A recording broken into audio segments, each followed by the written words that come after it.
What's up, YouTube? Let's get ready for some start or sit advice for Fantasy Week 4. Let's get a W in Week 4, and let's hit that subscribe button. We are past 40,000 subscribers. Let's keep it going as we get into October. By the end of the month, we want to be much higher. Let's say 45, 50,000. That's our goal. Help us get there. And here we go on Friday morning.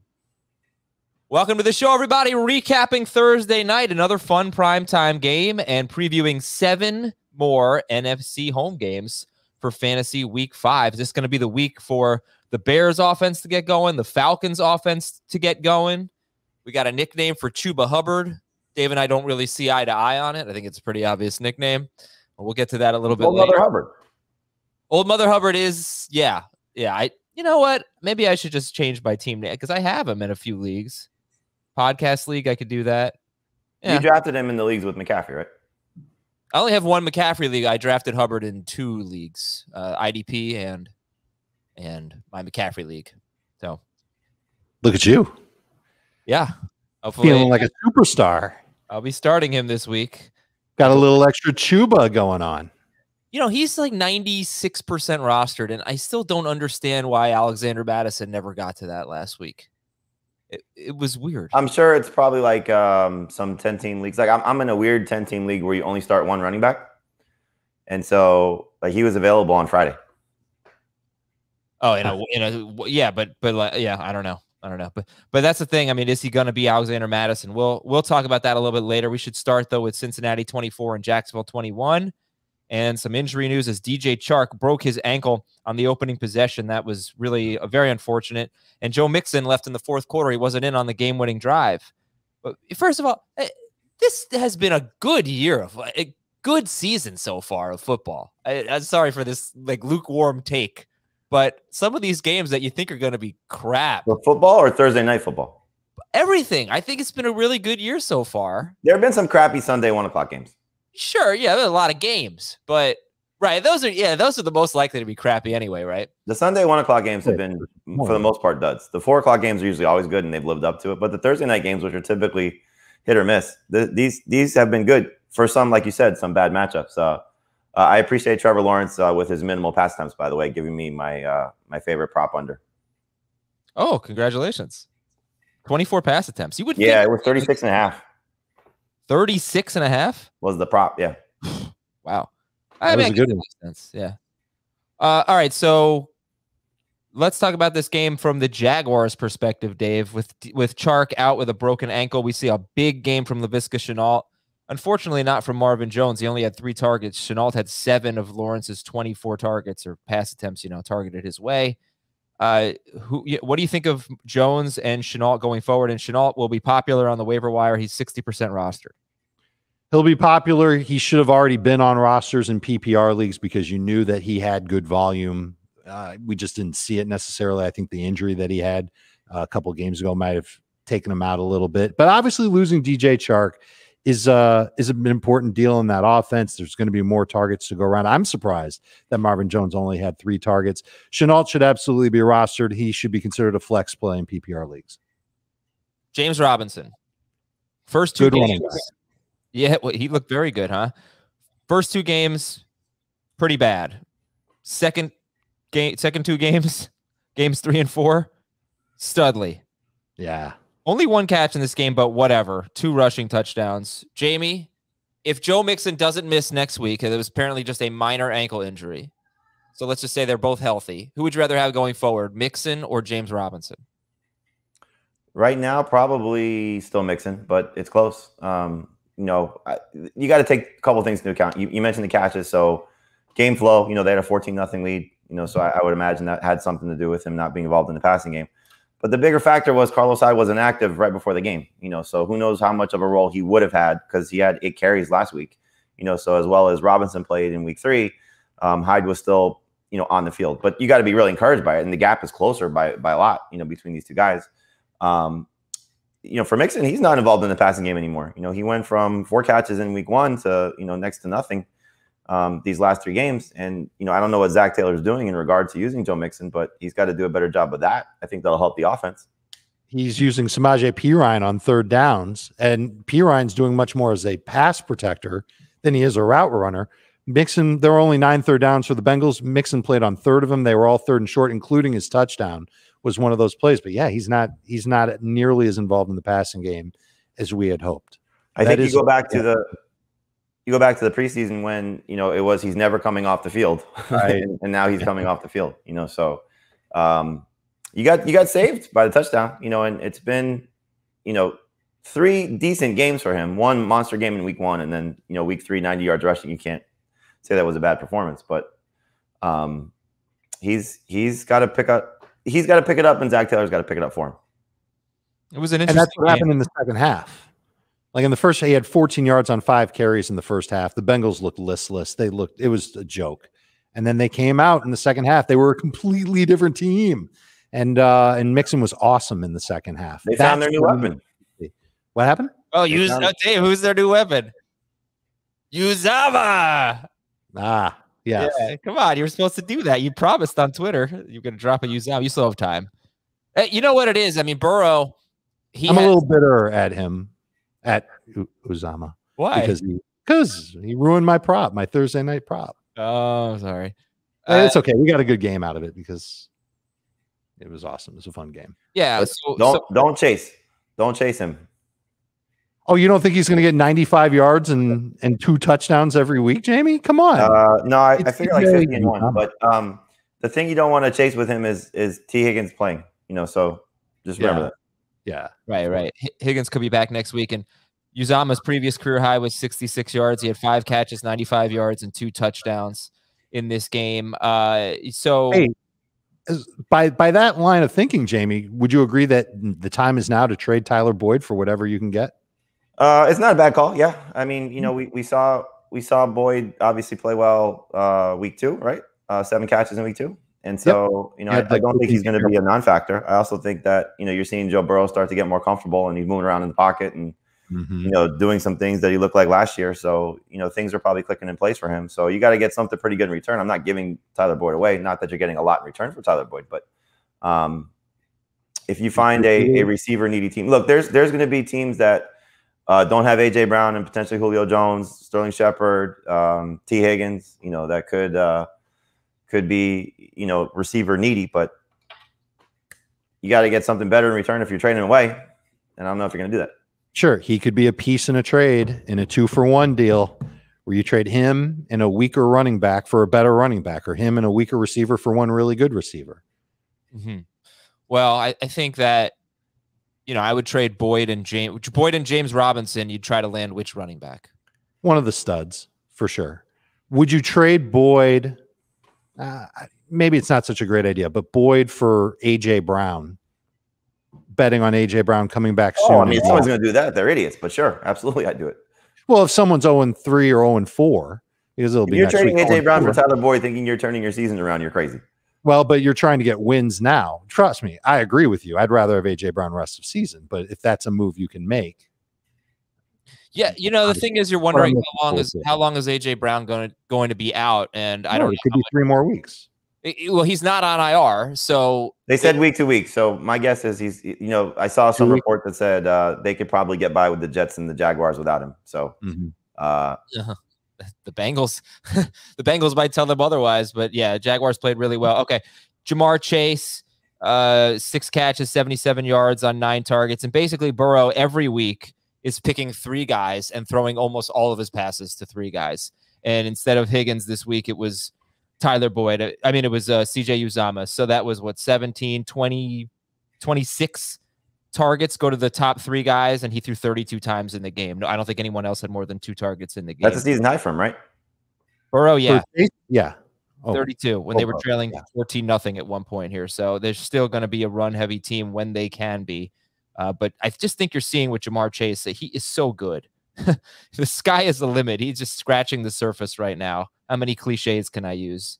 Jamar Chase rest of season, or is he a top 20 wide receiver? Would you rather have Jamar Chase or say Robert Woods? We'll finish on this. Oh, Chase at this point. I mean, there's more touchdown potential as you see, and like you said, scratching the surface. His prop was 4.5 catches. It was not a bad play on the under. We had one of our sports line experts on HQ say that. Tim Doyle, and the logic was right. But you see what the upside could be as he starts to develop his route tree, and he's abusing corners. I mean, I'm already starting to think that he's like going to be like a top 30 pick in drafts next year. Oh, without question. Oh, He's doing what AJ Brown's supposed to be doing. And think about where AJ Brown was drafted. I was actually thinking this last night. Sorry for going long here, but just last thing. If you're doing a startup dynasty draft today, is Jamar Chase an easy first-round pick? He's in the conversation. I think you look at how receivers should be drafted in dynasty, and think where Justin Jefferson, how he put himself in position last year, and Jamar Chase is doing the same thing. So it'd be tough to keep him out of the first round. I think he's the second rounder, but not the first rounder. All right. You just don't see this type of production in the first 5 games of someone's career very often. Okay, guys. It's only been 4 games. What's that? Oh, it's only been 4 games. And he's tied to this quarterback for four more years at least, but you assume 5. Yeah, 4 games. My bad. You want an edge on setting your DFS lineups? All right. Well, first of all, you can watch CBS Sports HQ on Fridays. We give you DFS advice there. But the Fantasy Football Today DFS podcast brings you all of the DFS insights you need to dominate. We got Frank Stanfield, Mike McClure, Sia Najad. These guys are true experts, and they give you cash and GPP analysis on Tuesdays and Thursdays, deep diving into pricing and matchups. Listen to the Fantasy Football DFS podcast wherever you listen to FFT. Dalvin Cook was limited in practice. So the bottom line is, obviously, if Cook plays, you're starting him, and if he doesn't, you're starting Madison. But right now, are you expecting Dalvin Cook to play against Cleveland? Yes. Go ahead, Jamie. Go ahead. He met with the media, which is usually a good sign that he's going to play. Usually when guys are hurt and aren't going to be out there, they don't talk. And he was talking about how playing against Kevin Stefanski, his former coordinator, is going to be fun. And I'd be surprised at this point unless there's a setback, he doesn't go. Dave, Josh Jacobs is questionable, but it's a Monday night game. So how are we going to? Maybe we'll get more information over the weekend. But right now, I mean, do you have to sit him? Yeah, I think you should plan on not having Jacobs for the matchup. You just have to wait and see how things go in practice on Wednesday, or on Thursday rather. He did return to practice. It's a positive sign. Once you get to Saturday, you'll know what his status is. If he has 3 practices all week, the Raiders might not even list him on their final practice report. And at that point, you can say, okay, maybe I've got him as a number 2 fantasy running back. So he's going to play, but this is what John Gruden said. Quote, he's not going to hesitate to put Peyton Barber in a primary role. So now you have to worry about what these guys are going to do with 3 of them. So is it going to be at the expense of maybe Jacobs and his carries? Is it going to be expense of Kenyon Drake and his playing time to whatever degree, not necessarily role, but playing time. And so that's where the mess becomes, So I think if Jacobs goes as expected, he should be a number 2 running back based on the matchup. But, I wouldn't be surprised we come Tuesday morning and it's Barber had 6 or 7 carries, Jacobs had 10 to 12, and Kenyon Drake had 1 or 2, and then whatever Drake did in the passing game. And we're looking at like a Tampa Bay situation where it's kind of just throw your hands up in the air and hope for a touchdown. I hate everything you're saying. I do too. Yeah, I think I'm still, if that's the case, I'm still probably going to start him over Javonte Williams, which would be my one Josh Jacobs decision, because I hate Williams matchup and I love Jacobs matchup. But yeah, that's ugly. All right, guys. Tyler Lockett missed practice with a hip injury, and DK Metcalf was limited. Is there genuine concern about Lockett? Probably not Metcalf, but is there genuine concern about Lockett not playing at San Francisco? If he doesn't practice on Friday, then I think you absolutely have to be concerned. Okay, if he doesn't play, is Russell Wilson still a top 12 guy? Yes, but at the lower end. Like I'd start probably Derek Carr over him. If he doesn't have Lockett out there, knowing that San Francisco's defense is still really good. And I also would look at Will Dissly for sure, with Gerald Everett not there and the opportunity to step up a little bit. So midweek do not practice DNPs are never a good sign, for a guy that was hurt. But the thing that you got to just keep an eye on with Lockett is he hurt his knee in the game, and this is a hip injury. So, it could just be something that secondary problem. They just want to make sure he's 100%. Dave, are you expecting all 3 Steelers wide receivers at this point? They were all limited, which is good news for Juju and Deontay, but bad news for Claypool as he was downgraded to limited. I'm feeling much better about Deontay Johnson playing. He's going to be my favorite of all the Steelers receivers. Again, Juju's got to practice on Friday. I think if he gets in that practice, then he should be good to go for the game against Green Bay, and that would lower the ceiling for Claypool. All right, right now we'll probably turn Claypool into a sit, like no question. Okay. George Kittle is questionable with a calf injury, but we expect him to play. A.J. Brown and Julio Jones missed practice. We are not expecting them to play at the moment. Will Fuller practiced. Gronkowski missed practice again, but we're ranking him. Giovanni Bernard missed practice again. We're not as sure about him.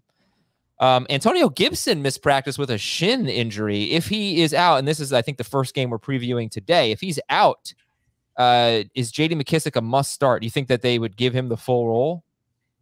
I'd look at Jared Patterson just to see if he's available, which he should be in most leagues. But you got to assume that McKissic, who said this offseason he wants to be more of a 3-down guy, would certainly be the lead guy. Patterson would be the supplement.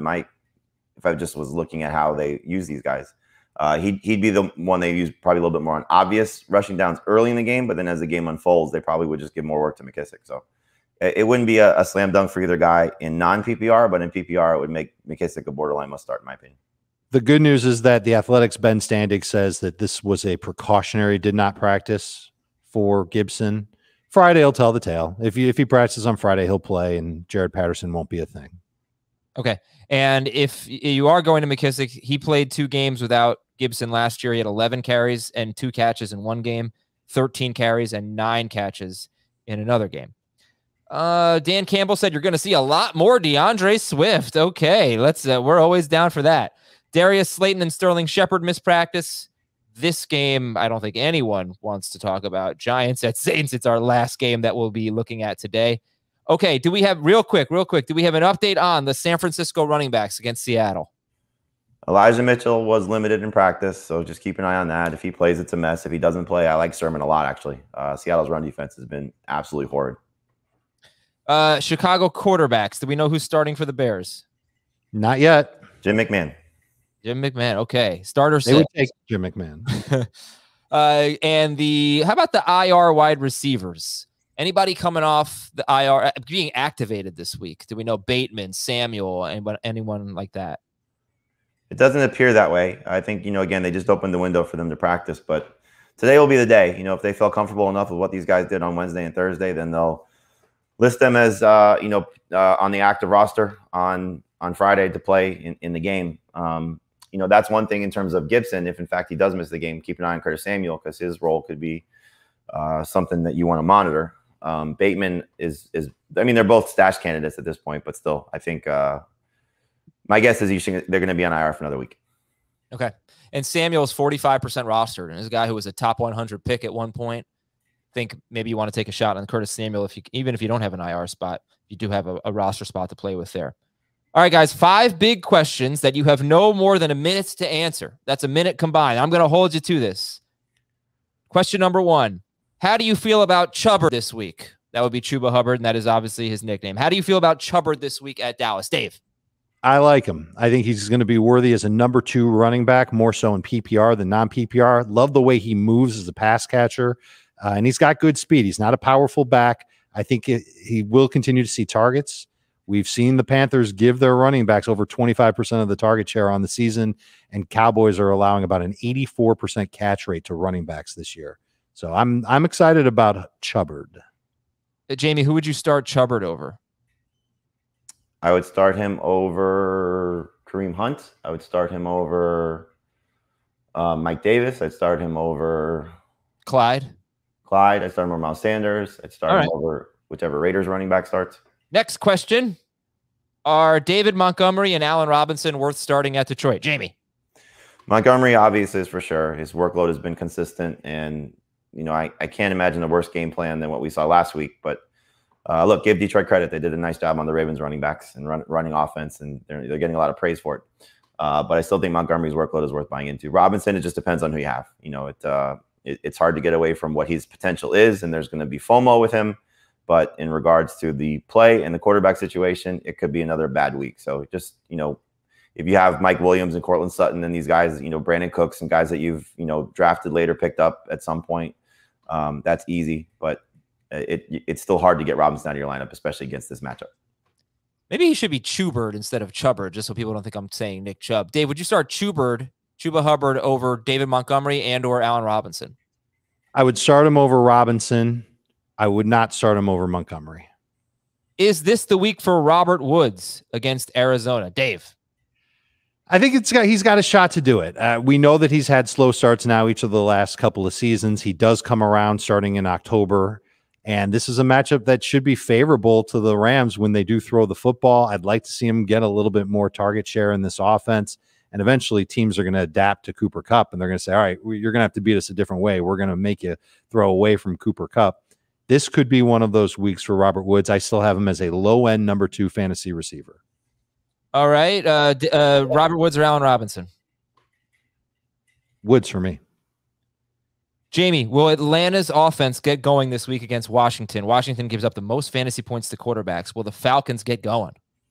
If they can protect Matt Ryan, then yes. If they can't, then no. And if they're going to continue to design plays to try and get the ball out of Ryan's hands, then probably not. But this is an exploitable secondary. We've seen that now for the majority of the season, of the first 3 games. And I think, this is an opportunity for Ridley and Pitts to have some potential big plays, but they got to give Ryan time and they got to trust him to, get the ball out of his hands because his, average depth of target has been miserable so far. So hopefully this is the breakout game for him. So you're not benching Ridley. I find it hard to bench Pitts. You got to really buy in. Gronk is the easy one if you have him, but I don't think you should be starting Dalton Schultz over Kyle Pitts yet. And then Ryan is an interesting play, more so for Superflex and 2 quarterback leagues, but they got to show something this week because it's not been pretty so far. Yeah, I actually read an interesting quote on Kyle Pitts from The Athletic that Matt Ryan said that Kyle Pitts is getting double teamed more than any rookie other than Julio Jones since Matt Ryan has been there. I guess that's not a huge shock when you think about it, but Pitts is getting that kind of attention. They should probably try doing it with Jamar Chase too. Well, it makes me think that maybe Russell Gage could play a role when he's healthy. Because I like Zacchaeus this week. I mean, you saw 6 targets last week, and not a bad dart throw. Same target, and that brings me to my same concept, and that brings me to my last question here. Who are some flex sleepers, like deep sleepers, that we don't talk too much about for deeper leagues or desperate fantasy managers? Man, I'm ravaged by injuries. I need something. I need 10 PPR points, something like that. Zacchaeus could be a guy. Who else? Jamie, I'll start with you. Yeah, Zacchaeus is one. Nick Westbrook would be another. Keep an eye on Josh Reynolds and Chester Rogers. All the guys in that game. Just looking at how things are potentially unfolding there. You can go back to Ced Wilson. If you're looking at it, scored a touchdown last week. He should have had a big catch if he had come down in bounds with it. So Dak looking for him a little bit. Obviously you can go to Deshaun Jackson again. The shot plays were there, and this game figures to be, up tempo and high scoring. So, there's another guy. I think his roster percentage on Tuesday was like 11%. I'm sure it crept up a little bit, but Jarrett Patterson in case there's no Antonio Gibson. All right, that's pretty good. Dave, you have any names you want to add? I got a bunch. I think Bourne too. Kendrick Bourne is on my list. Sammy Watkins, Nelson Aguilar, same team as Kendrick Bourne, just the Patriots figure they're going to have to throw quite a bit against Tampa Bay to stay in the game, and that's the weakness of the Tampa Bay defense. So I think those guys could be in play. Terrace Marshall. Terrace Marshall is someone that could end up taking a lot of whatever targets Dan Arnold was getting in that Carolina offense, and they're probably going to be chasing points against Dallas, or at least it's going to be a competitive game. I don't think it's going to be one where Chubbard is going to run away with it. So Marshall could get some extra opportunities. KJ Osborne didn't get the opportunities last week. I'm not convinced that Tyler Conklin is going to be a thing week to week for Minnesota. Osborne is still playing quite a bit. Got a few more names you want to rattle off because we're going to preview all of these games. So, yeah. Sure. Brian Edwards with Las Vegas is somebody that I like a lot. And do you guys remember a tight end named Zach Ertz? I know it feels like we're chasing the touchdown from last week, but I feel like they're going to try and scheme Jalen Hurts to make easier throws against Kansas City, and that means shorter throws. And Goddard will get some, and Ertz will get some. Colin Johnson, too, for the Giants. Yeah. Yeah. Maybe Kadarius Toney, but Sammy Watkins has always been the guy. I keep going to him when I'm desperate because he could give you like a respectable PPR game. And if you're you don't want somebody who's going to give you like 3 points, Watkins is involved enough. All right. Just keep an eye if Bateman plays, though. Yeah, that would not help. But you already said he's not going to play, so I'll just take your word for it. You were just guessing. All right, we'll take a quick break here. We got Beat the Waiver Wire, and then we'll get into the games when we come back on Fantasy Football Today. So you got a roster spot to play with here. You got someone useless. Just want to pick someone up maybe for next week and beat the waiver wire. How about Matt Ryan against the Jets? How about their defense? Falcons defense against the Jets. I still think Curtis Samuel, like I said, 45% rostered. You could look at any of those wide receivers coming off IR. Samuel and Bateman, I guess, would be the top two. The Patriots DST. You can T.Y. Hilton, too, if you want. There you go. Patriots DST at Houston.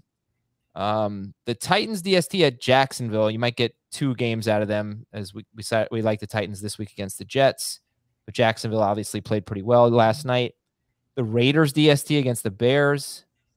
If you're looking for a tight end, Dallas has been so bad against tight ends. Evan Ingram at Dallas. And Dalton Schultz, if you can keep it up against the Giants. The Giants have also been bad against tight ends. Tight end game next week.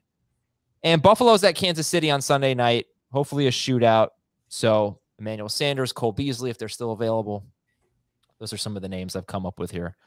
And that's Beat the Waiver Wire. If you're trying to just stash a guy just to see what happens this week, I mentioned Terrace Marshall as someone that could take some targets from Dan Arnold. Tommy Tremble can move. He's the rookie tight end in Carolina. I would imagine he would see an uptick in playing time now that Arnold's off the roster. I know they still have Ian Thomas, but Thomas has never really been great. I'm trying to stash Tremble in a handful of my deeper leagues and my tight end premium leagues. You know what? I'm going to say one more name. Taysom Hill.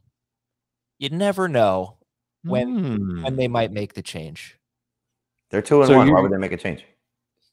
What if they go 2-2? What if they lose to the lame Giants? I mean, he's going to have to play piss poor in Winston. Has he not been? I mean, well, I don't know if it's really him. Their offense has been pretty bad. So, you never know. Their line isn't healthy. They really haven't curated any good pass catchers after all the hype that we gave them and that they created for themselves in the preseason. And it's kind of been ugly for sure. Okay. But I agree. I think he's going to need a couple of games of stinking.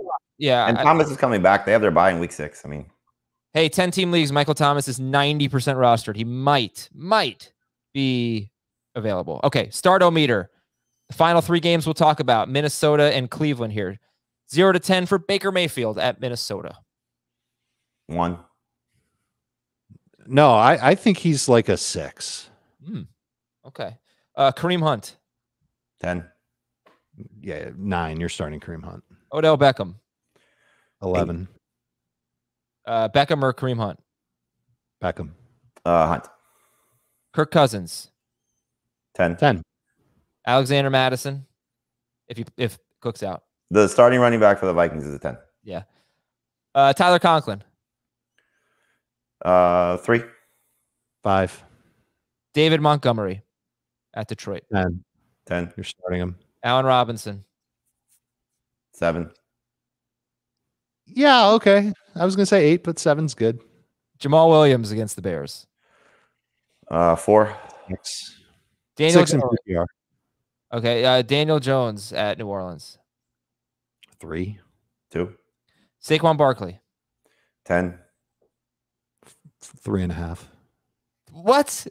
I'm just messing around. He's going to have to do a lot in the passing game because it's not going to be an easy running game. I know. I'm like a little nervous, but yeah. You're not benching him. No, exactly. Kenny Golladay at the Saints. 5. 5's good. Evan Ingram. 0. 2. Done with him. Jameis Winston. 1. That's like a 3. Taysom Hill. Just kidding. Marquez Callaway. 0. Saints tight end. Like a 2. Eddie Saints other than Kamara. No. You could take them all, combine them, and they'd be like a 3. I would really like to see them play a normal game. They have not had a normal game yet, but that will the first home game. So maybe this will be as close to normal as we get. Yeah. But how are you defining normal here? Just their game script, their game flow. They've thrown no more than 22 times in any game. That is bizarre. First week, that's their new normal. They don't have Drew Brees anymore. No, they didn't have the ball a lot last week, so yeah. I think it was it 2 weeks ago they had the possession for like 22 minutes in week 2. They've just had weird games. All right, here we go. Washington at Atlanta. Which quarterback do you like better, Heineke or Ryan? I like Heineke slightly. Which wide receiver do you like better, Ridley or McLaurin? Ridley, but it's close. I think McLaurin goes off. Which tight end do you like better, Thomas or Pitts? Thomas. Pitts and Thomas. Okay, so they're pretty close, right? Yes. Which Falcons running back do you like better? Davis. Patterson. Okay, we'll get into it. So Taylor Heineke, he has made 4 career starts in 6-point per passing touchdown leagues. He has scored 8 points, 22, 23, and 24 points. And the Falcons are giving up the 3rd most points to quarterbacks. So you could see the case for a low-end starter. It's not always pretty, though. I mean, he didn't play well against the Giants, and he came away with 23. He didn't play well against the Bills, and he had 24 points. But he can run. That's going to kind of be what you have to expect. Yeah. All right, low-end starter for him. Antonio. He's also 5,900 on DraftKings as the 14th priced quarterback. So if you're going to do daily, I think Heineke is a pretty good option. Gibson, if he plays, this is a good week. I mean, we're going to be actually enthusiastic for Gibson, right? Okay. Yeah. You got to hope so. I mean, I'd like to see them playing with a lead and what that means. We saw a little in week 1 against, the Chargers, and you got 90 yards rushing from him. So let's have them playing with some sort of advantage here, and hopefully he's doing okay. Yeah, 20 carries in that game. How about McKissick? Starter sit for a guy who's had 2 duds and 1 enormous game. The only way I'm starting McKissick is A, Antonio Gibson is out. B, I'm in a PPR league and I'm absolutely desperate for a running back, and I'm going to hope that somehow the game script will be favorable for him. Last week's game script should have been favorable for him, and he wasn't really that good. So I think he is a very, very dicey play. I would not want to use J.D. McKissick. So I was talking to a handicapper friend of mine this morning, and he said this is the toughest game to figure out for him because of how the defense for Washington has played and how the offense has struggled for Atlanta. I think if you're on the school of thought that the Falcons are going to score points in this game, which as we've seen against this defense, teams have scored points against them. Oh yeah. Then you got to like McKissick. If you think that they're going to control the game, Washington can control the game, then you should stay away from McKissick. So however you approach the game, for me, I would expect Washington to control the game. So I think McKissick is a desperation start. But like Dave said, if you're stuck, he's not a bad PPR flex option. There's pretty funny, put a smile on my face article in The Athletic about Arthur Smith. He and fantasy football, and he knows the Lee Smith touchdown pissed off a lot of fantasy managers. Kyle Pitts. It was a good article. Yeah. Jeff Schultz wrote it. Oh yeah. And Jake Seeley was quoted and all that. They got their fantasy guys in there to talk about Kyle Pitts, but Arthur Smith is under some heat right now. I mean, we were talking about it for the last 2 weeks. The Falcons offense so conservative. Yeah. Arthur Smith knows, he hears it. So I'm just hoping from a DFS angle anyway, that maybe the Falcons air it out a little bit. Start Terry McLaurin. We'll finish with Washington here. Start McLaurin. He's a number 2. If you had to choose between Chuba Hubbard and McLaurin, who would you choose? I think I'd go Hubbard. I'd go McLaurin in PPR, but it's close. And Logan Thomas is top 10.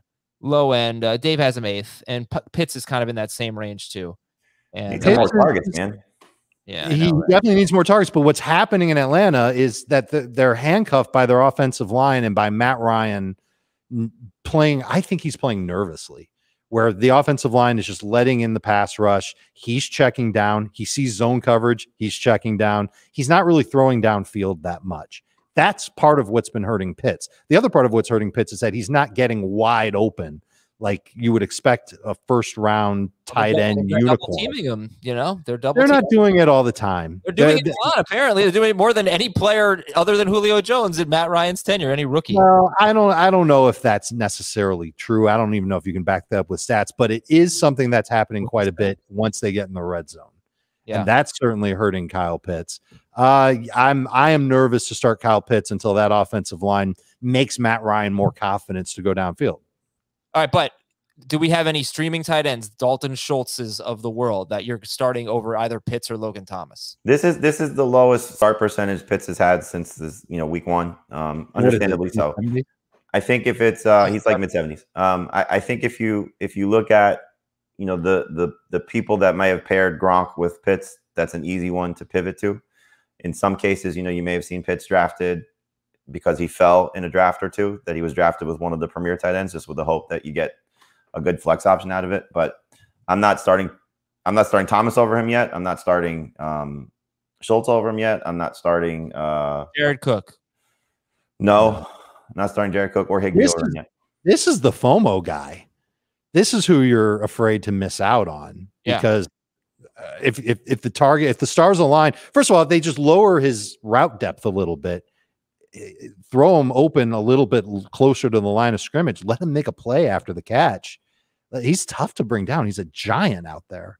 So that's one thing that the Falcons can do. And it would be smart if they did it, and that would up the catches that he would have. And if they did in the red zone, he'd have a chance to catch the ball at like the 3 and just lay down. And if he lays down, he's big enough to get into the end zone just like that. So well, they got to get there. They have a terrible offense. I do like Thomas better. I think Thomas has a better chance to score. But that's the only guy. Also, from just the tight ends that have played Washington, week 1, Jared Cook had a good game. Week 3, Dawson Knox scored a touchdown. So they can be susceptible to some decent tight end performances, and he's the best one from a obviously physical standpoint that they're going to face. Mm-hmm. Yeah, I also saw that he lines up as a wide receiver as much as he lines up as a tight end, and maybe we should look at how they defend wide receivers, and it's not good. They give up the 4th most fantasy points to wide receivers, so that's why Calvin Ridley is top 12 in non-PPR, top 14 in PPR. Let's finish with the Falcons running back. Neither Falcons running back, Patterson or Davis, has had a carry of longer than 14 yards. So if they can't get any big plays, and Washington's defense has been bad this year, but not their run defense, 3.76 yards per carry to running backs, 8th fewest fantasy points, then you need some volume, and you're not really getting that, but you are getting catches. 28% of the team's targets have gone to Davis and Patterson. So Davis, you like Patterson better. And yeah. Jim likes Davis better. But he's not playing as much as Davis, but he's starting to get closer to making it like a 50-50 type deal. And he's more explosive than Davis. Davis is good. Patterson's better. And if they're both going to continue to catch passes from Matt Ryan playing scaredy cat behind his line, then I like my chances with Patterson. And he's also been more effective in the red zone. He hasn't played as much in the red zone or inside the 5, but he's had more touchdowns. He's had more big plays there. Davis hasn't done it yet. Davis is like a good floor play if you're looking for 9 to 12 PPR points, but I think Patterson can get you right around there, if not higher than that, because of his explosiveness. Okay. Would you guys start a Falcons running back or a Broncos running back? Pretty sure I've Gordon ahead of them. I go Davis, Gordon, Patterson, Javonte. No, I don't. In my PPR rankings, I've got Patterson, then Davis, then Gordon, and then Javonte. Would you start Pittman or your favorite Falcons running back? Falcons running back. Both Falcons running backs over. All right. Big difference in the rankings on the DST, Washington's DST. They have been horrible. But it's a good matchup. Jamie's got him 17th, Dave 10th, Heath 5th. Yeah. But obviously Dave and Jamie don't love the Falcons DST. Heath likes them a lot more. The Falcons DST or the Washington? Washington, sorry. Eventually they're going to figure. I can't imagine Ron Rivera is not going to. This is the get right game for them, I think. Maybe. Carolina is at Dallas. Carolina's 3-0 with wins over the Jets, the Saints, and the Texans. Dallas is 2-1. Wins over the Chargers and the Eagles, lost by 2 points to the Super Bowl champion Bucs. Starter sit, Sam Darnold. How about Darnold or Heineke or Ryan? I go Darnold in 6 point for passing touchdowns, Heineke in 4. I'll start Heineke, then Darnold, then Ryan. And I'd put Baker ahead of Ryan too. I think Darnold this could be a little bit of a letdown for Darnold. We've seen him play well and get schemed up against weaker defenses. And I know it's silly on the surface to say that the Cowboys are a strong defense, but I really like the way that they've played past couple of weeks. They're being way more aggressive. They're fast. And I think they're going to cause problems for Carolina, especially that. Look, there's a downgrade, obviously, from Christian McCaffrey to anybody. And Chubbard is going to be okay, but he's not Christian McCaffrey. And I think that's going to make a difference in the game. Okay.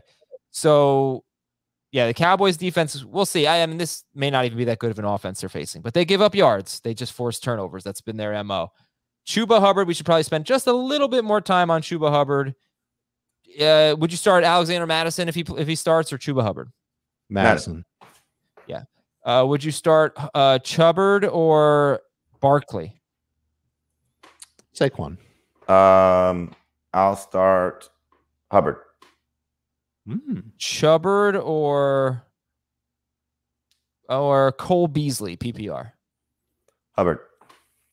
Chubbard. Jamie won't go with Chubbard. He's not feeling it. Chuba Hubbard, or how about Chuba Hubbard or Antonio Brown? Hubbard.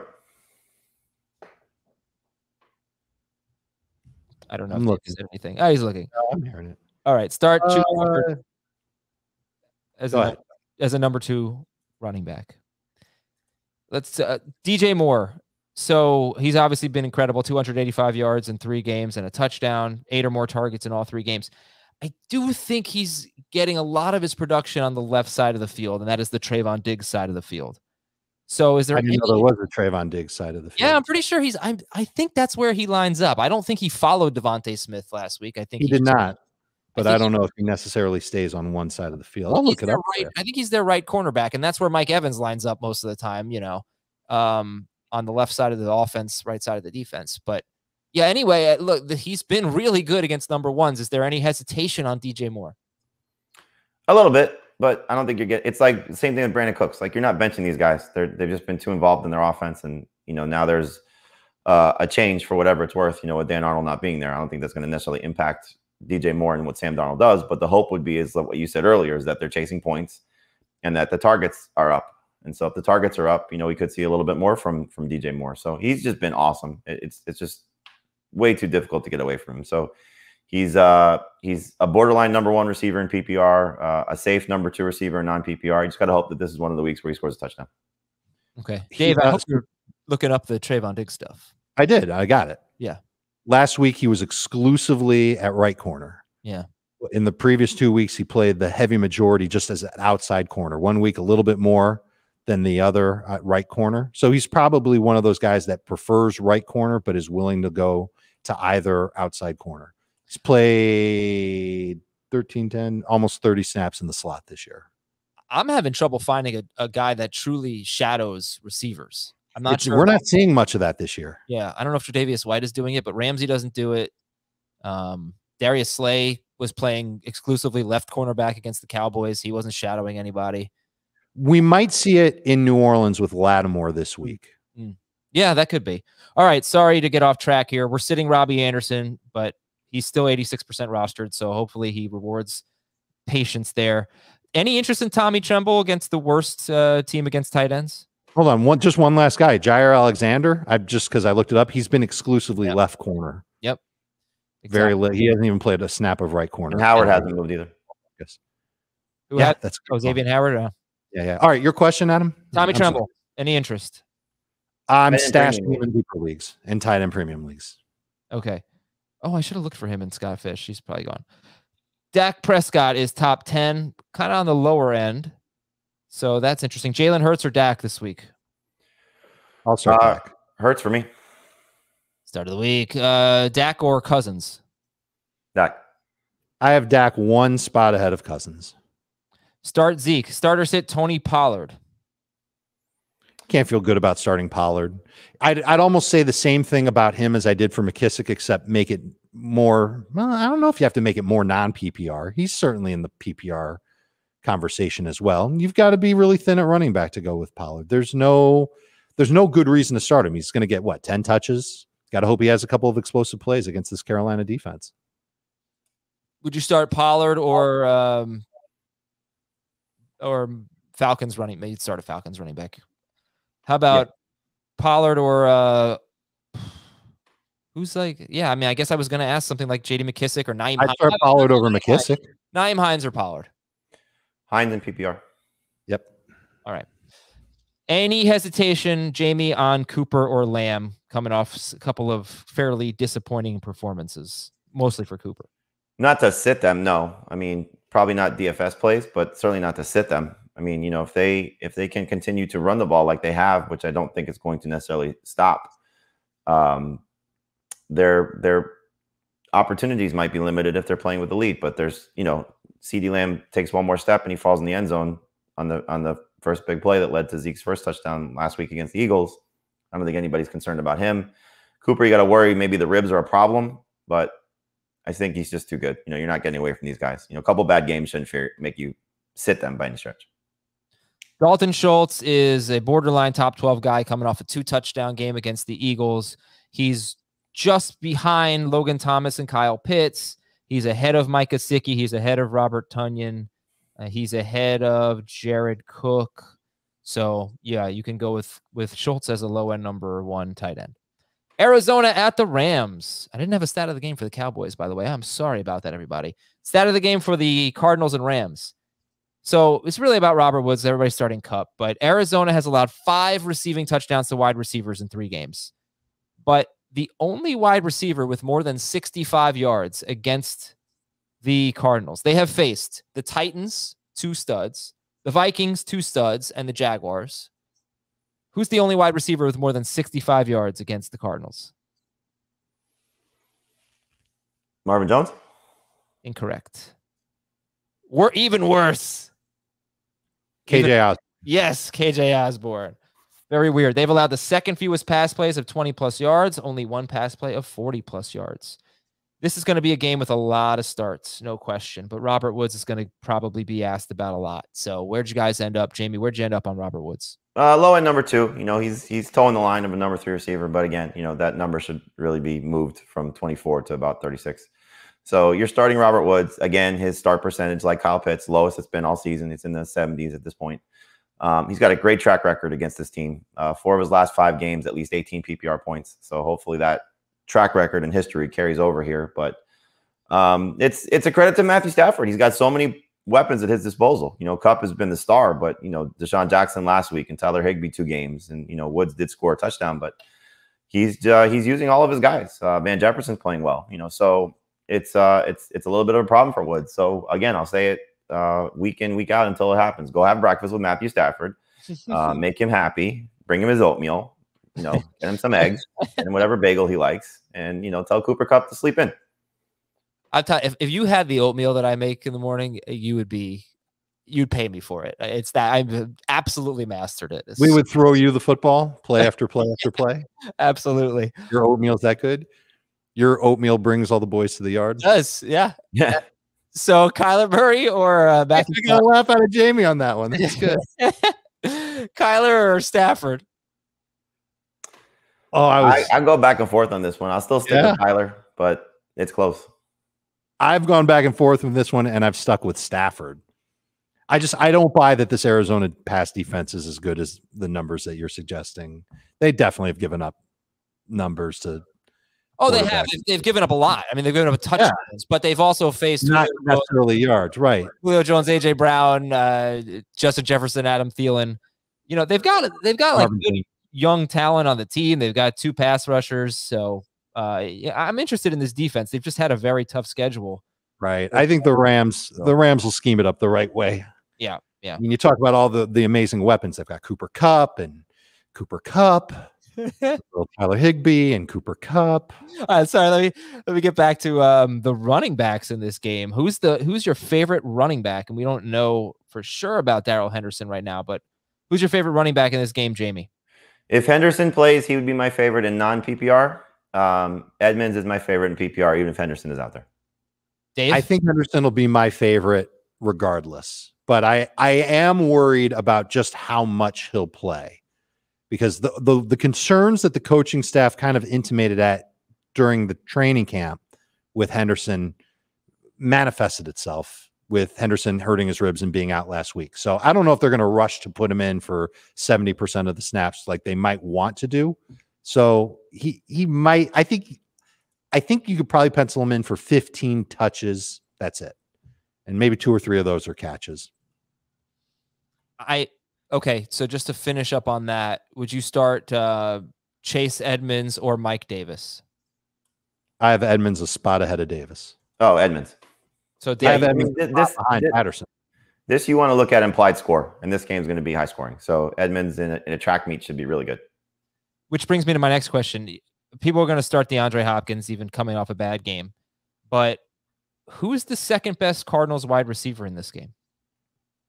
I think you just got to go based on how they've performed, not necessarily what the targets have been. So Kirk has been the most reliable of the three. So I would put him second. I'd still put AJ Green over Rondale Moore, but it could be Moore as the best one, So I just don't think there's any rhyme or reason to who's going to be the best of the secondary trio. But Moore's targets have been consistent. He just hasn't done a lot with him outside of the big touchdown catch. Green, 2 solid games with a touchdown and over 100 yards back-to-back weeks. But Kirk has been the most consistent producer, so that's why I would lean toward him.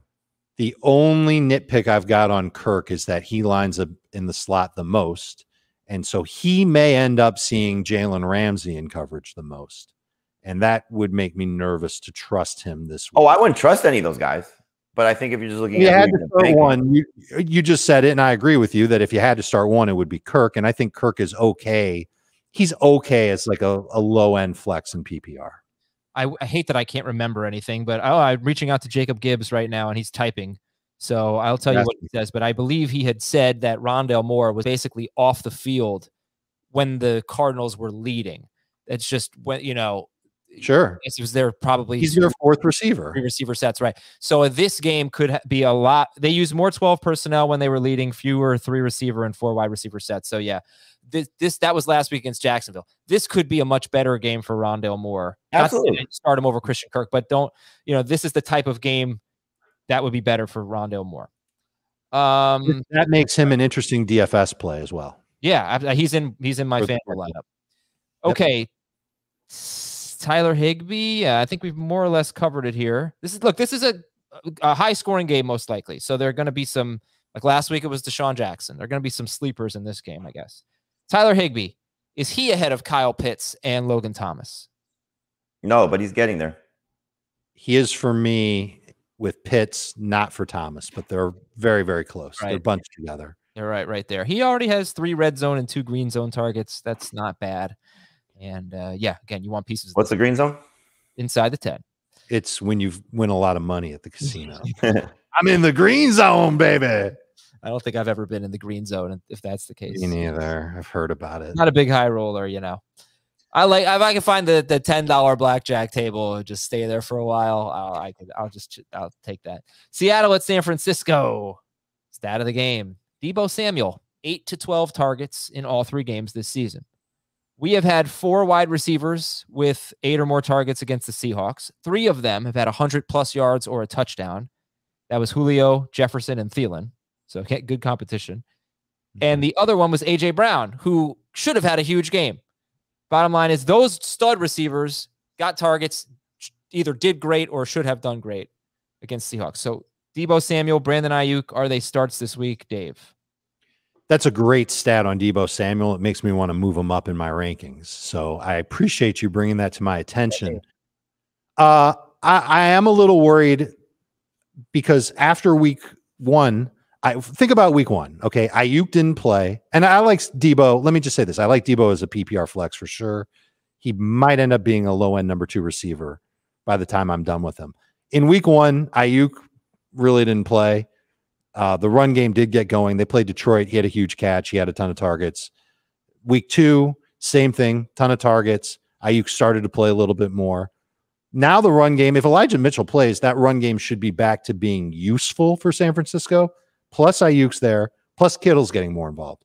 So I'm a little nervous about him continuing to get that huge target share that we saw from the beginning of the year. That's why he's been on my sell high list, honestly, since week 1. So I'm not going to fight anybody using him as a good flex in PPR, but I don't know if I'm ready to say he's top 24. Yeah, he's a must-start guy for me. I mean, you saw last week in a game where they were throwing a little bit more. And look, let's give Seattle's offense credit. They're probably going to score if they have their guys there. So 10 targets last week, his worst game because that was probably his toughest matchup. This is not a tough matchup, and I think he's going to have an opportunity to still be their lead guy. So if you're getting away from Deebo Samuel, you have him on your team, kudos to you. You must have a really loaded roster because he's been fantastic. Right. Well, that's the thing. So, we're considering where he was drafted.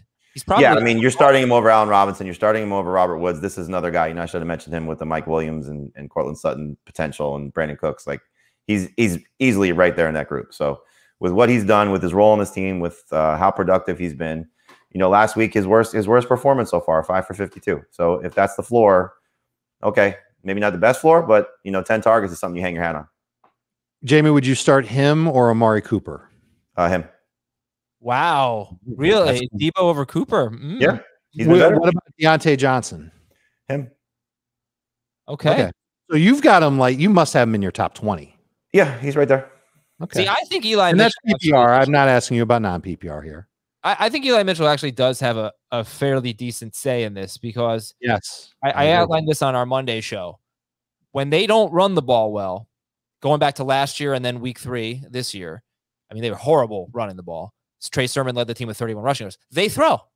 But when they do run the ball well, they don't really like to throw.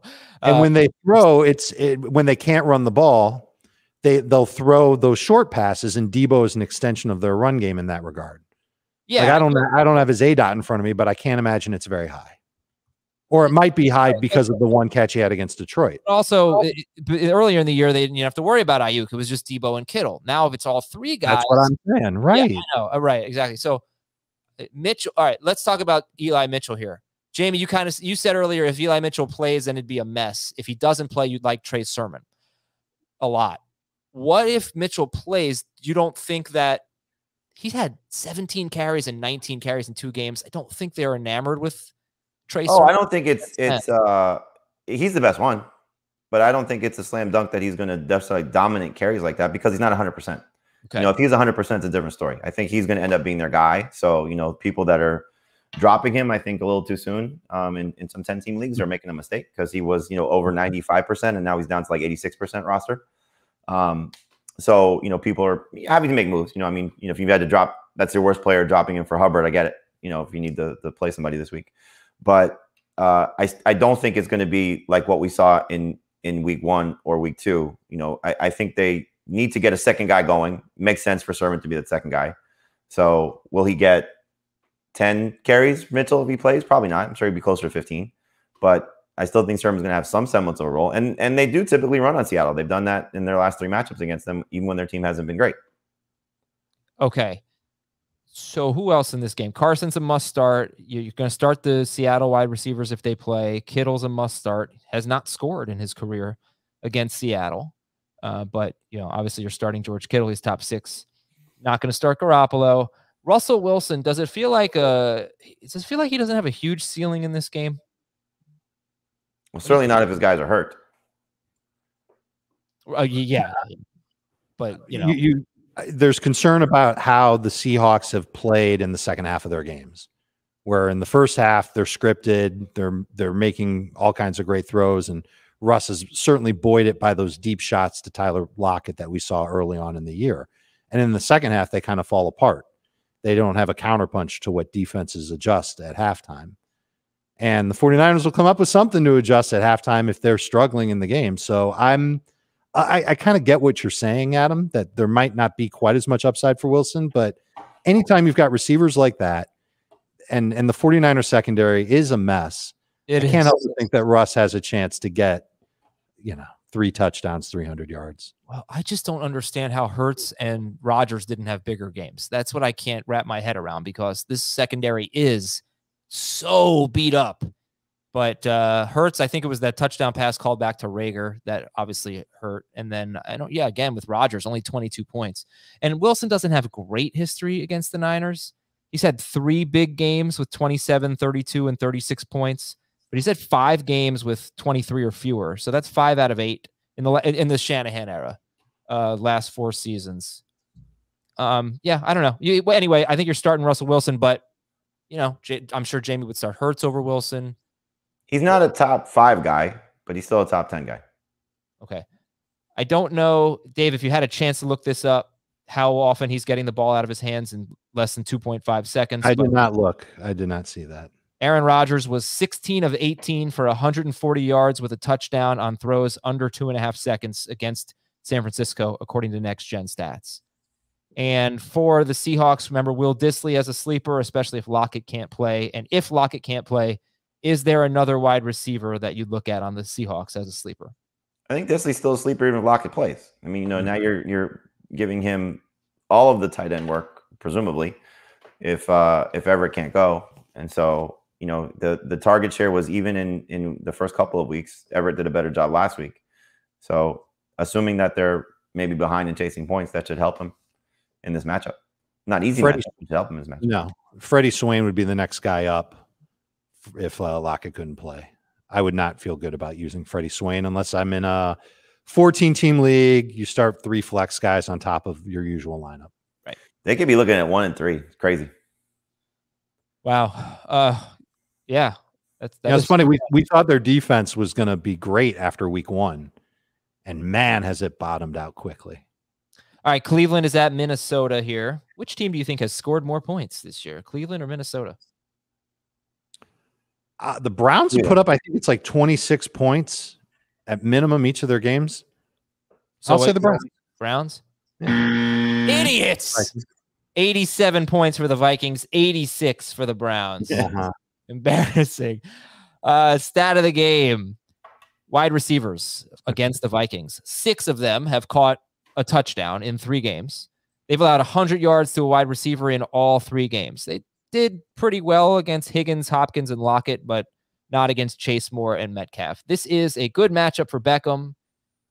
I'm so excited about Odell Beckham. Like he does really well against good matchups with the Browns. There's no Landry, right? Like he's got to be he must start. Beckham. You wearing your jersey again? Yeah, he's a must start. Sure. You know what? I'll wear it on the recap show if he scores a touchdown. All right. Why not? Well, the Vikings have allowed a receiver to get 100 yards and a touchdown every week. Yeah. I don't think it's going to be Rashard Higgins. Just saying. Oh, you mean one receiver's had done both? Yes. Oh, okay. Yeah. All right. Beckham it is. They've also allowed the most touchdowns, third most touchdowns to receivers, 6 through 3 games. So their secondary isn't as good as I thought it would be. Their pass rush isn't as good as I thought it would be. Their offense is putting up plenty of points. This should be a game where Mayfield throws a little bit more than usual, and Beckham looked really good last week. Yeah, let's be a little bit fair to the Vikings. They have faced the Bengals, the Cardinals, and the Seahawks. So they have faced teams with multiple really good wide receivers. But I think the thing that you were looking to see is no Jarvis Landry. How would Baker lean on him? And he leaned on him quite a bit. Yes. All right, Baker Mayfield, as much as Dave made a case from earlier, he's not a top 20 guy. We know what it is. He's a DFS play. Sure. Nick Chubb's a must start, and Kareem Hunt is basically looking like that right now. He's top 20 for both of you. He's more like 24 or 5 for Heath, but he's a start. Would you start Kareem Hunt or Myles Gaskin? Hunt. Kareem Hunt or Robert Woods? I may have asked you that earlier. Sorry, but Hunt or Woods? I have Woods higher in PPR. Yeah, Kareem Hunt. Hunt or David Montgomery? Monty. Montgomery. Okay. Odell Beckham must start, and you guys do not have Austin Hooper as a start, so sit him. Shame on us. Yeah. Kirk Cousins is top 12. Cousins or Wilson this week? Wilson. I have Wilson ahead of him as of now, but if Lockett's not playing. Yeah. Okay. Alexander Madison or Cook, you're going to start them. This has been a very tough run defense so far. 2.96 yards per carry to running backs.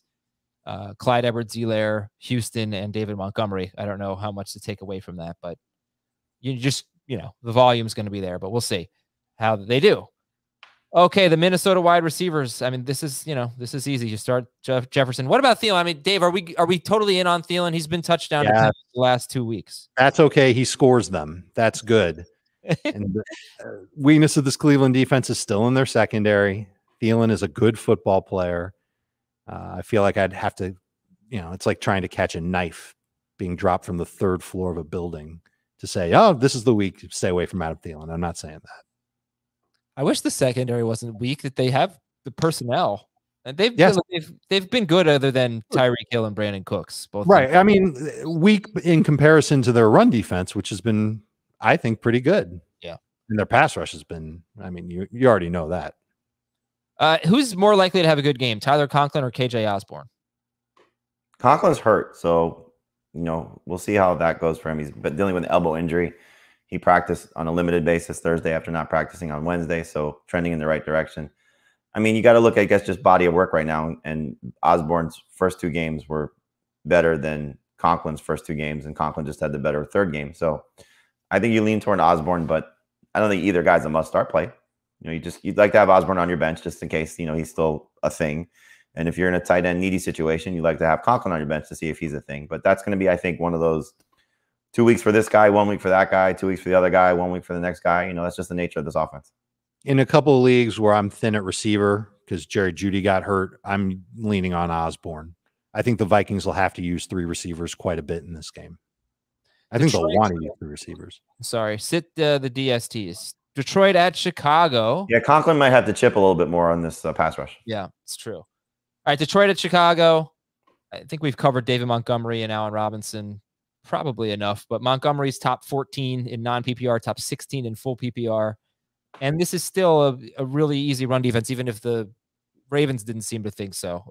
Easy team to run on. Unbelievable. It's going to annoy me for a long time. To be fair, they did a nice job against Aaron Jones, 17 carries, 67 yards. I don't remember if Jones did anything in the passing game in that week. Yeah. 3 touchdowns. If they're as bad as they were in week 3, it's not going to matter who they're playing, I suppose. But start Montgomery. Robinson, give me your expected stat line. Like, how many yards? How many receiving yards for Allen Robinson? Jamie, give me a guess. 6 for 75 and a touchdown. Wow, that's not a number 2 receiver. That's good. That's a pretty good stat. That's my hope. That's my hope. I'm gonna say 4 for 40 and a touchdown. All right, hoping for that touchdown. Cole Kmet, not interested. No. And then how about Jamal Williams? Jamal Williams or Allen Robinson? Who would you rather start? It's Robinson. Yeah. I mean, you already said in the show that we're going to see a lot more DeAndre Swift. Yeah. I mean, I do think Williams is a decent sleeper. He's like a low end number 2 running back. If you're desperate, I wouldn't want to use him as a flex. There is some appeal because he is their grinder. Any Detroit wide receivers? No. I picked up Khalif Raymond in a couple of those crazy deep leagues that I'm in. Yeah, it could be a Cephas week again, so who knows? And TJ Hawkinson, start or sit? Must start. Sorry. Bears DST. They're around 12th. They have 5 sacks each of the last 2 games. Detroit's only given up 6 sacks in 3 games this year, but right, their line is pretty good. Yeah, pretty good. Pretty good. Okay, game of the week: Giants at Saints. Here is your Daniel Jones stat of the game. New segment. Daniel Jones has thrown 1 interception in his last 9 games, and I am pretty sure it was dropped by Evan Ingram, if I remember correctly. That's not a joke. I really think that's what happened. He's pretty much thrown 0 interceptions in his last 9 games. It's wild. Anyway, which quarterback have you only 1 fumble too? Only 1 fumble or 1 lost fumble? 1 lost fumble. Sorry. Yeah, I honestly don't know. I mean, I'm sure he's had more fumbles. I think he has had a lot of fumbles actually. Okay, which quarterback if you're in a 2 QB league, Jones or Jameis? Jones. I mean, at least the volume will be there for him. Are the Giants going to do anything in this game? They could have, if no Shepard and no Slayton, they could just have a terrible game. The Saints defense has been pretty good this year. Run the option. Yeah. So Barkley's like a mid-range number 2 for you guys and non-PP. Oh no, Dave's got him high. I still like him. Yeah. I think the Giants have no choice but to lean on him. And without Shepard there, I'm hoping that leads to catches. Yeah, this defense, though, I mean, year over year, they're good against the run. And so will game flow, game script. Like, I thought Damian Harris had a decent shot last week because I thought the Patriots would actually be playing with the lead in that game because of how bad the Saints offense would be. And he was not good. So I don't know if Barkley is going to have an opportunity game flow wise to run the ball well. His role in the passing game has got to be huge. At least you would expect it to be. And so PPR, he's a better play than he is in non-PPR. Sure. Yeah. 6 catches last week. He has a 41-yard run, a 15-yard run, and no other carry longer than 7 yards on 39 carries. And he's still obviously a threat to score. So you got to hope he finds the end zone. But if he doesn't and he's not involved in the passing game, it's going to be miserable. All right, so I hadn't even thought about the Lattimore thing for some stupid reason with Kenny Golladay, and I think he will see a lot of Lattimore. So is he a sit, Dave? He's a sit, and it's got more to do with just Golladay. I can't count on him getting 12, 13 targets in the game. I think that's what he would need. I think at this point he's a volume dependent receiver, but he's running a lot of just like deep slants, post routes, comeback routes, not a whole lot else on top of it. Not separating great from play to play. There's times where he does. So he's inconsistent, and that's on top of a quarterback who's got a decent arm, but he's also been inconsistent this year. So I would be nervous to use Golladay this week. And then you just throw Lattimore on top. And I'm looking to see if Lattimore has been stationary or moved around, but it just makes too much sense for him to cover Golladay and try and take him away. Yeah, it does. And I think Galladay's mostly lining up on the left side.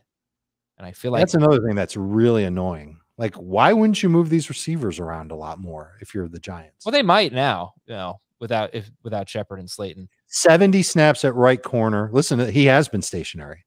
Lattimore in week 3, 70 of 72 snaps at right corner. And week 1, 23 of 36 snaps at right corner. Well, week 1, they faced the Packers. So did he shadow Adams? I don't think so. That doesn't look like. Where does Adams usually line up? He usually lines up either in the slot or out wide left, right? I mean, that's where Lattimore is. Sure. Yeah. So maybe there was shadow. I can double check and see if I can find that real quick. All right. Evan Ingram's a sit. Jameis Winston. Everybody's a sit except for Kamara and Barkley. That's Giants Saints, ladies and gentlemen. DFS for Barkley. I think he's the third most expensive, or for Kamara, third most expensive on FanDuel. Yeah, he's expensive on DraftKings too. Yay or nay on Kamara and DFS? Nay on DFS. I wouldn't be afraid of him. Saints DST, you guys like a lot. They're top 6. The Giants actually have not been such a great matchup, but the Saints have been a good defense. It's hard to see the Giants scoring more than they just don't have weapons. 17, 20 points. Yeah. Okay, that's it. That's it. And it's also first game in New Orleans. That place is going to be. Yeah. Oh, they are going to be right. They're 2-1. They're going to be rocking.